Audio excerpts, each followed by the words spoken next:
Hello there, and welcome to The Anime Strikes Back, a new series that we're doing that is a per episode recap of the Disney Plus Star Wars Visions series. We've gone through episode 1 already. You can check that out if you want, but then we're doing episode 2 today. So I am one of your hosts, Jarrett Wilson, joined on this intergalactic journey by Rachel Mogan. Howdy do. Like I said, we're going to be talking about episode 2 of Star Wars Visions. Tatooine Rhapsody is the one we're going to be talking about today. So a quick little episode description for you. A scrappy band with big dreams must rally to save one of their beloved bandmates from the clutches of Jabba the Hutt and Boba Fett. Mogan, if you know me, you know I am very excited about this episode because it saw the return of the glorious Boba Fett. So, I was going to put this on, but then realized I have to take my headphones off and it'll be a whole big deal to get it to fit. Is it not big enough that it can fit over the headphones? I don't think so. Nope, it's not big enough. You're not trying hard enough. Really jam it on there. I'll give the people what they want. Here we go. Okay, yeah, give us what we want. Oh, here it goes. Wow. It's pretty cool. All right, but yes, I am incredibly excited that Boba Fett was making his appearance into Star Wars Visions. So before we jump into actually talking about like the episode itself and our thoughts on the episode, let's learn a little bit about the studio behind the episode, Studio Colorido. Yeah. So you said it like the state Colorado. Colorito? Colorado? I would say Colorito. Colorito. There we go. Because it is actually based on the Portuguese/Spanish word for colorful, like rich in color, which it actually bothers to explain that in the Wikipedia article, which I think is extremely cute. Well, I mean, it's also incredibly fitting. Like, that's kind of the point of what it's kind of like, I just thought it was so funny that like someone put that information in there, because sometimes it can just be a name. It doesn't necessarily have to mean anything, but they were like, oh, we want to make sure you know that this has a translation. It's a real word. We didn't just make that up. So Studio Colorido, they were established in 2011 by producer Hideo Uda, and the studio follows a principle of making a place where people involved in anime can continue to work peacefully and contribute to the further development of Japanese animation and culture. That's straight off of the Wikipedia page. Very nice. So a couple of years after that, the studio also entered into a business partnership with the company Twin Engine. So they are now technically a subsidiary of Twin Engine. They've been around for 10 years now. 10 years This year would have been their 10-year anniversary. Nice. Good for them. And some of their more notable works are actually pretty interesting. It was thankfully a lot easier to find notable information on this studio because in comparison to Kamikaze Doga, which is more like an anime production studio, Studio Colorido does actually animate and produce some pretty high-profile works. More recently in 2015, they did Typhoon Neruda, not Naruto, Noruda.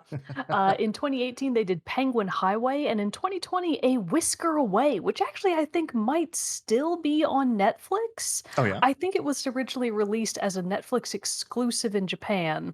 I hope it's on Netflix in the US. It might not be. Region-specific stuff can be kind of weird like that, but their animation style is really interesting. I would say that for sure, in comparison to last week's The Duel, this particular episode falls much more into or in line with what people would call standard anime. Oh, yeah. Like this, it has the look and feel of much more. Really, the only word is normal. Like this is a normal anime. This is the kind of style that you would expect a lot of modern shows to have, and it's not terribly outlandish or unusual or kind of notable looking, kind of like The Duel was, because it had a very, very expressive style and a very unique style in its black and white 2D, 3D animations. So what did you think about it? So I thought this episode, I'll say story-wise, it didn't do as much for me as The Duel did. Me neither. I'm glad you brought it up first because I gotta say that I actually really liked the animation a lot. Yes, very much lived up to the name, like of the studio and everything. Very bright, very colorful. Vibrant, gave me a very strong this episode gave me a very strong like Saturday morning cartoon feel to it. Yes, you know what I mean. I know it's a cartoon and and all that stuff, but still, like it kind of had that more little kid focused, I felt like, presentation to it, and felt more like it was targeting a younger audience, I'd say, in like its art style. And I'd even say the story too, because it was one, it's like It's a band, which cool. Like the main group is a band, which I thought was really cool because that's not something you do see a lot of in Star Wars either. Lead singer, especially being a force sensitive Jedi that escaped Order 66. So that's the main character of this episode. Jay meets up with a Hutt, Gee, who there, and then they later form a band and travel after. Or Jay is trying to escape from Order 66. So I thought from the beginning, especially when it showed like the battlefield with the dead droids, battle droids, and then clone troopers, that we were going to see more of this immediate fallout kind of Order 66 and was going to focus on that. But then I was like, okay, but then how does Jabba and Boba work into this and all that stuff? So it was cool to eventually see like, oh, there's a time jump, there's established band. But yeah, the band aspect of it really didn't sell me. I love that we saw Boba. I love that we saw Jabba, and we got a little Easter eggs a little later on that I'll touch on. I loved all those touches, but the band aspect of it just did not do it for me. I totally agree. And I think that that's because, from a personal perspective, I do not watch shows, period, featuring animation Mhm. or real people that are musical in nature. Right. Never was into Glee, not into any of these newer song-based shows like what's the one, some so and so's Infinite Playlist or Zoe's whatever. Incredible Oh, Playlist or Extraordinary Playlist. Oh, that was a I good show though. That hate was a good stuff show. like that. I hate it. I don't know what it is about music and shows together that just is a Mhm. total turnoff for me. So thankfully, this isn't a musical episode in that Right. sense. It just has a couple of sections where the band is actively singing.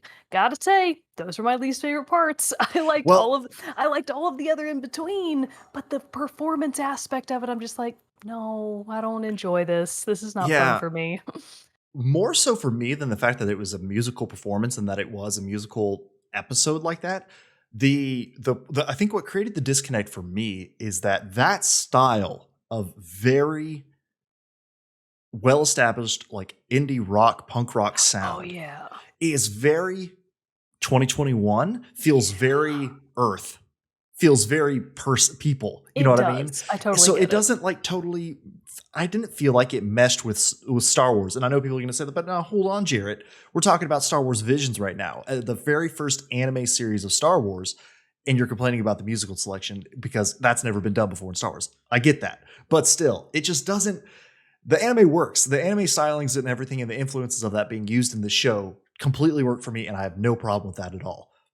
But for whatever reason, this episode, that music did not translate over well to me as being Star Wars. And perfect example, in Star Wars Jedi Fallen Order, there was a song written specifically for the game that is used in the game by the Mongolian rock group The Who called Yeah. Sugan Asana. And that song fits perfectly into the Star Wars. And because it is like a rock and has like guitars, you hear it, all that stuff. But then I think it's a mixture that they wrote their own lyrics based on their own language for that, or they wrote based on a Star Wars language for the song. So it kind of like fits into it already. Plus, also the Who are fantastic Yeah. musicians anyway They're and play awesome. with a lot of different instruments, to form their unique sound. So I think it totally worked there. But yeah, this like straight up punk rock stuff that was being played in this one just didn't translate for me. I think not even that. I totally agree with you on all of those fronts. The musical style was far too modern, contemporary, Western American music. And it's just like, Mhm. no, that's also not what I'm looking for here. That Yeah. part of it didn't work for me. And then also, frankly, just the lyrics. I mean, obviously, this episode is clearly, in the whole show, it's very much Mhm. geared to be child friendly. So it's not like they're gonna be up there singing about oppression or whatever and about how Jabba the Right, Hutt's gonna kill right, their right. friend. But at the same time, it's like, okay, you're just singing about be yourself and your light will shine through and stuff like that kind of vibe. And I was Yeah. just like, this is well, I just don't I just Yeah. don't like it is the thing. Yeah, it didn't connect with me really at all. So that was kind of a bummer, especially because it was the Boba Fett episode. You know what I It's mean? also And so unfortunate because I actually really liked all of the characters. I loved mhm. the little robot V5. He was so Yeah. cute. And the female robot Curdy, I Right. loved its design that it was kind of like a mishmash of different robot parts over time because I guess, they're a poor band. They haven't Right, gotta made fix it them with what they yet. have Yeah, you available. gotta fix with what you've got. I loved Guy. I thought he was my favorite character from the episode. Mhm. I love that he just doesn't wanna be in a crime syndicate owned by his Right? uncle. Uncle? It's Yeah. not really stated how he's related to Jabba, but that's why he's about to be executed by his own family member because he doesn't want to join their crime organization. He just Mhm. wants to rock, man. And I love that Right? he's the bassist. It's like, yeah, you It's fight got the the power, dude. long, like rocker hair and all that stuff. Which I gotta say, I appreciated getting to see another Hut that's not Jabba. I Like we did got to see that too. some in Clone Wars with Zero the Hut, and we've seen like a couple cameos, but it was like fun to get another new Hut character that's not just, oh, here's Jabba Yeah. again. And one of the most fun things about the episode from an animation perspective for me was the Hutt's animation as a whole. Because Mhm. unlike all of the other characters, which are very humanoid and they move in very expected ways, the Hutts are slimy, they're kind of Yeah. squishy. So like just seeing their little tails move around and how much more expressive movement they Mhm. were able to have, that was really fun from an animation perspective. I liked that a lot. I did also really like with the animation style how some of the character, like especially I noticed it with Boba's character more, but like how the heads were like a little bit bigger than the body, so it kind of gave them this like adult but compressed kind of look to it. There's actually a line of toys out right now. Oh man, I meant to grab it. Hold on, quick second. I'm gonna grab Okay. this. While he does that, I'm going to explain to the other viewers who may not know. In anime and manga, the style Jarrett's referring to is called chibi, where everything is kind of mini sized. It's not exactly chibi, but it's also not normal perspective characterization, so it's kind of somewhere in the middle between normal perspective and chibi perspective. Yeah, so it actually reminded me a whole lot of this line of Star Wars toys out right now, Mission Fleet ones. I don't know if you can kind of see I like mean, how like a little bit. There's a a lot of little bit. glare on that There is a lot of plastic. glare. Woo. Oh, wait, okay, I kind of see it There you there. go, a little There we bit. go. See how like like the head is like a little bit like bigger in proportion than the rest Yeah. of the body and stuff like that. That's kind of how I don't know. That's kind of how it looked to me Also, in it, how's and he I kind supposed of to liked fit it. in that ship? He's the whole size of the It's ship. a it's a back thing. See, he wears it like Oh, it's that. a jetpack. Okay, I'm the Yeah, with fool. I'm an wings. idiot. That makes more sense. But yeah, so I really liked the look of it and everything. I just like I said, didn't connect with the music side of it, which I know was like the main part of it. So Well, that was kind of disappointing. the thing that I think could have turned it around for me that I was hoping and praying would happen, but unfortunately didn't. They took a very Mhm. safe way out. Yeah, at least I would call it the safe way out. I was really hoping that the other bandmates had like a plan, like a con for okay, Mhm. we're gonna play this performance for Jabba and it's gonna be our last performance before he kills our friend. Right. And I thought that they were gonna like get out of it in some sort of kind of action-packed way. And I was like, yeah, this could use a little bit more fighting, some more action. And that didn't happen. It was just like, hey, isn't our music so good, Jabba? Shouldn't you just sponsor us instead of killing Yeah, your nephew? Oh, and which yeah, I kind of thought that was a weird like ending to that too, because granted, Jay is no longer a Jedi, uses his lightsaber as his microphone now, which I thought was a fun touch too. that is fun. But the Jedi were supposed to be like the moral high ground of the galaxy, and I know that you're not that anymore, but you still want to have the biggest criminal cartel, like and criminal gangsters of the galaxy sponsoring you and paying you. Like I know it keeps your friend alive, which I guess is a good motive because if you did leave you just be continually hunted down. But still, I was kind of like, come on now, what are you doing here, Jay? I was thinking it more from the perspective of as a character, that seems very out of place for Jabba. Oh yeah, that Like too, for I sure. the cognitive disconnect of like, oh yeah, Jabba would definitely sponsor an indie rock band. No. Instead of kill his wayward nephew, maybe? Yeah. No, I don't think that would happen. Again, in the context of the episode and the show, it obviously kind of needs question mark to have a bit more of a kid-friendly approach, but Mhm. compare that to the duel. That's not necessarily true. Well, compare that to the Clone Wars series or Rebels Oh series yeah, in yeah, general. they Like those have very definitely. deep, heavy moments to them. Yeah, But this one definitely just yeah, like I said, it kind of has that Saturday morning, like very lighthearted feel to it. Saturday yeah. morning cartoon feel. Which Um, both of us being old and bitter, it just we doesn't like work as raw well and for gritty. us. That's all we want in a show. Come on now, Yeah, don't give pretty us anything else much. than that. But do you know? Did you catch the voice cast for Jay and Gee? Machete No, from Spy Kids fame. so far off. Damn it. uh, Antonio Banderas. I can only think of Spy Kids no, people now. why are you going Spy Oh Kids? That's no. not it at all. Anyways, who is Uh, it? I missed all him. right, Jay was voiced by Joseph Gordon-Levitt in the English Oh. version, No wonder and I didn't Gee like him. was Bobby Moynihan from SNL alum and voice actor across he was in like the new DuckTales reboot and a lot of others. He does a lot of voice stuff now, more than I think in person acting, but he used I to be on SNL for a see. few years and stuff like that. I You'd never probably really recognize watched him if SNL. you Bobby Moynihan. Moynihan. But yeah, so they were the two main voices of Gotcha. this episode. But a couple little Easter eggs for you that I did see and also really appreciated. You heard in that fight when they had to escape from their first show, when Boba was coming after them, they kick one of the guards, one of Boba's henchmen, off the stage, and you hear the iconic Wilhelm scream, Oh, which has been yeah. used in Star Wars and tons of other media And for every movie years. ever. Right. One of them did it, and then they all did Right. it. You got to see, the concert and everything took place. The final concert took place on the Boonta Eve pod race track that we saw in episode 1, where Anakin defeats Sebulba to win his freedom from Watto. And then it also, time out. Yeah. This was another thing about the animation. So this was a particular thing about the animation that I did actually want to file a complaint about. Okay. Because again, just from a visual perspective, I hated the very sudden out of place disconnect between the really nice 2D animations on the characters and other backgrounds, as opposed to when they suddenly get to that racetrack, it was super 3D. Oh, Like it was all yes. CGI 3D, and I'm just thinking, why? Yeah. Oh, hello, Why? kitty. Well, yes. Oh, I didn't even notice them. They don't even register in my brain now. Just a cattail went Yeah, right just across your it's camera. like, okay, whatever.